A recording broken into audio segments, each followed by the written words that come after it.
learn about another voice and culture of Taiwan with We Love Hakka. 现在就让我们一起加入客家风情，大家来讲客家吧。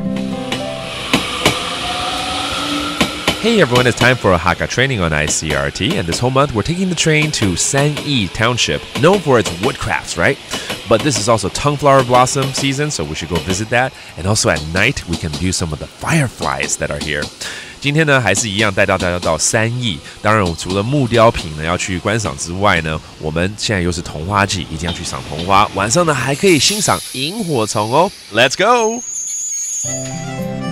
Alright， 来到了三义，真的是很漂亮。今天呢，Leo，我们要从早到晚的行程全部给它排出来，好不好？哦，没问题，我给你规划好了。我们就住在这里算了。对呀，对呀。好啊，我们先从白天来开始好了。好，5月份度 OK 有桐花的一个季节，我们来去看看有桐花。然后啊，5月份又是头尾立叶的产季，我们来去采果子。我们可以一路从那个圣心车站哦，跟着那个苗130线道。就是全国最有名的桃子李子的产地 ，OK， 就这样一路踩下来，不错，很甜蜜的行程的感觉，是啊，对不对？再来呢，已经开始要到傍晚了嘛，对不对？对，我们来去看一种会飞的花。花被风吹了就会飞啊，对，但是它会飞来飞去，它会活动的啊，就是凤烟虫。其实英文也叫做 firefly， 还真的是会飞的火，对不对？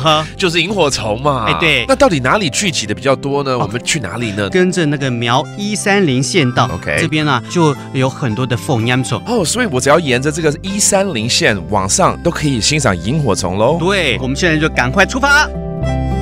In May, if you stay a few days in Sanyi, it's the perfect time to visit the orchards near Shengxiang Station and pick fresh peaches and plums. While there, don't forget to sample the local delicacies at this traditional Hakka village, surrounded by green mountains. Between the mountain ranges winds old roads connecting all the little hamlets used in days of old.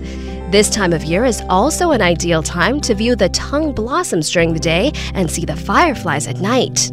哇，这个行程里面有很多东西要看，包括吃桃子、吃李子，还有看萤火虫。顺便再来教一下怎么说呢？用客语，桃子跟李子，头尾 ，that's peach， 立叶 plum，OK， 那萤火虫呢？